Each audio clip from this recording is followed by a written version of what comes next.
81 people, businesses, and agencies close to the president have less than 2 weeks to respond to the House Judiciary Committee's mountains of subpoenas. This comes on the heels of Michael Cohen's 3 days of congressional testimony. Cohen testified that nothing happened in the Trump organization without the president's knowledge. GOP lawmakers questioned Cohen's credibility and accused him of having ulterior motives. But during his questioning of Michael Cohen, committee member Congressman Jamie Raskin of Maryland said Republicans are really mad about one thing.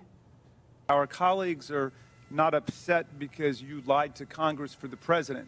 They're upset because you stopped lying to Congress for the president.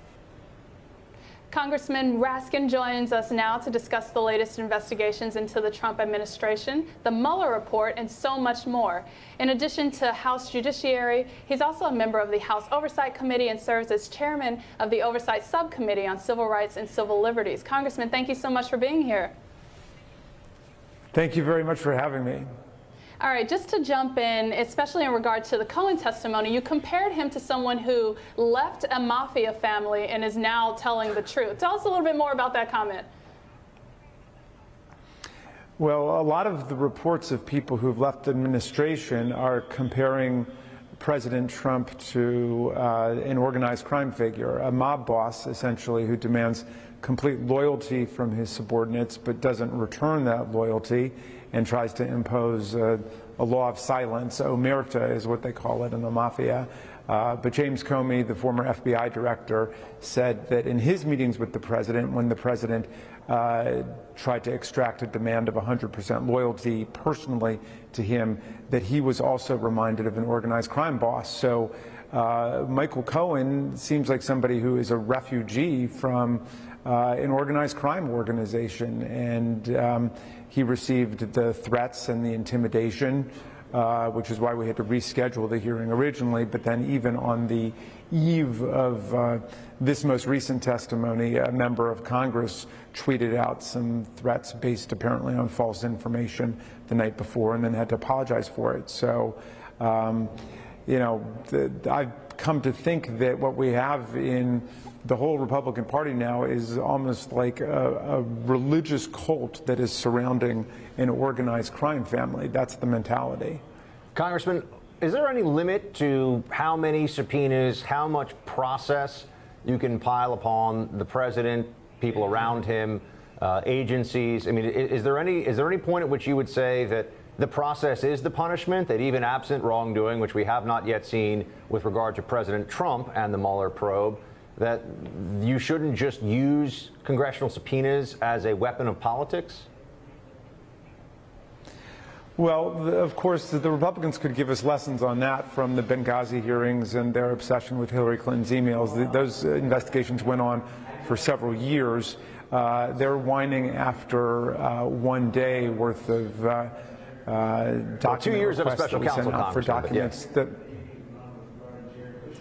Well, no, I'm talking about congressional investigations of Benghazi. And I mean, look, what the special counsel does is that's a separate branch of government where we don't control that. That's got nothing to do with us. That was appointed by Donald Trump's attorney general. So if they've got problems with that, they've got to take that up with the attorney general and the executive branch of government. Look, we've got an independent constitutional responsibility to conduct oversight over the executive branch of government. Obviously, the Republicans have done that vigorously and incessantly when President Obama was president. And you're going to see that we are going to conduct our oversight duties with equal vigor and passion, and I think with a greater sense of fairness. But we'll be judged over the course of several years, not the course of several days. Yeah, and I think there's a stark difference to how you are approaching oversight compared to how a GOP-led House conducted limited oversight before. So I think it's a welcome as far as being able to be a check on this administration, but really want to get a better sense of what you're expecting the documents to reveal, and is this the first foundational step to pursuing any type of impeachment of the president? Well, look, let's start with this. Michael Cohen was our first witness and the first real refugee from the inner sanctum of the Trump White House. And he opened up multiple lines of investigative interest and inquiry.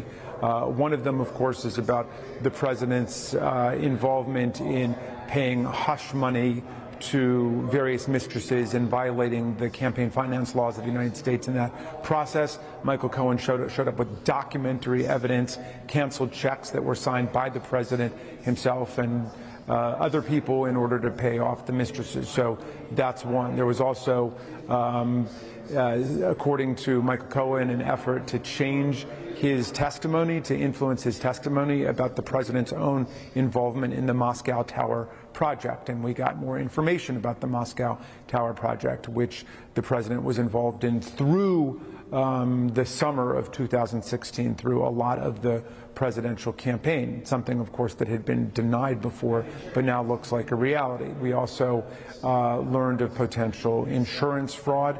We learned of more about the possibility of emoluments clause violations, dealings with foreign powers. All of these are things that we need to investigate that go to the question of public integrity in the executive branch of government. So impeachment, of course, is the end of a process, not the beginning of a process. This is not an impeachment investigation. There are no articles of impeachment that are out there, and impeachment should not be a fetish for anybody, nor should it be a taboo.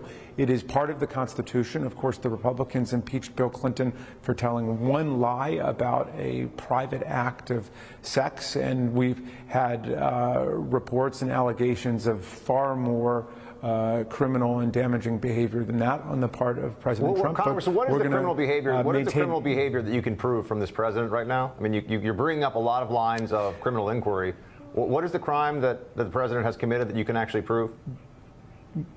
Well, well, when you say prove, we're not in a court of law right now, but certainly there are very serious and compelling allegations about the president's involvement in campaign finance violations. There are limits to what you can give to a campaign, and you also need to report campaign expenditures. And so, you know, all of these complicated financial maneuvers, which Michael Cohen discussed and brought the canceled checks to show, were about circumventing the federal campaign finance laws. This is kind of a follow-on to impeachment. Do you have any concerns that by pursuing, I mean, I can't even remember, and you just said it a minute ago, all the different, at least possibly criminal threads of investigation you're going to go after on this president? Do you have any concerns that as you're going into an election year, people might say, maybe this whole thing is kind of a politicized sham and we should focus on more important things in the country? So for the last 2 years, the Republicans who controlled Congress did absolutely no oversight into a whole bunch of different very serious allegations that have surfaced about the president. Another is abuse of the security clearance process. We have reports now over the last week that the normal security clearance process rejected Jared Kushner's top flight security clearance, but the president overrode them, and General Kelly was so concerned about this that he insisted upon documenting the president's direction that this be overridden. We've got to get to the bottom of this. This goes right to the question of yes, it is. Yes. Well, we need to determine exactly what happened. We need to. I don't think he can just do it without making a case for it, but we need to get to the bottom of it. I mean, I suppose the question for you is, do you think that's a legitimate thing for us to be looking at, or do you think it's illegitimate for us to try to protect the security clearance process of the United States? I used to have a TS clearance. I mean, I just can't keep up with all the dozens of lines of inquiry. Either it's legitimate or it's not. So. Exactly right. I think there is something here that the voters are interested in, is shedding light on some of the practices of this administration and Trump's businesses. And one thing that I know coming out of 2018 that folks were definitely eager to get their hands on were Trump's tax returns. Do you think that's going to be something that is yielded in all of the documents and subpoenas and document demands that you guys have made? Yes, indeed. I mean, for decades, presidents have turned over their tax returns, and obviously the president believes that there are things in there that he wants to hide, and we don't want them to be hidden. We need to make sure that there are not relationships with foreign powers that are compromising the White House or that compromised his campaign. We need to know about the honesty and integrity of his own tax performance and tax payments. So there's a lot in there that multiple committees in Congress are concerned about. Nobody should be afraid of any of the information coming out. All we're looking for is the facts, is for the truth. We're not looking for deception and propaganda and lies. That's what we want to get rid of, and we want to leave behind us, and we want to get to what the facts and the truth are. And nobody should be afraid of Congress's oversight function. Certainly our Republican friends were not afraid of it when President Obama was president, and they had, dozens of inquiries and document requests and hundreds of hours of hearings and so on. And, that's what Congress does. So, I'm just surprised that anybody would think there's anything wrong with our trying to get to the facts of all of these different questions. We got to defend the integrity of the executive branch of government. Congressman, thanks so much for your time. We got to have you back as the many investigations move on. We'll need updates. Thanks so much, Congressman. Delighted to be with you.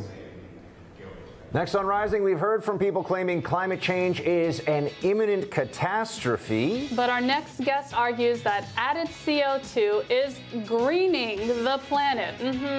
The executive director of the CO2 Coalition explains when Rising returns. It's going to be good.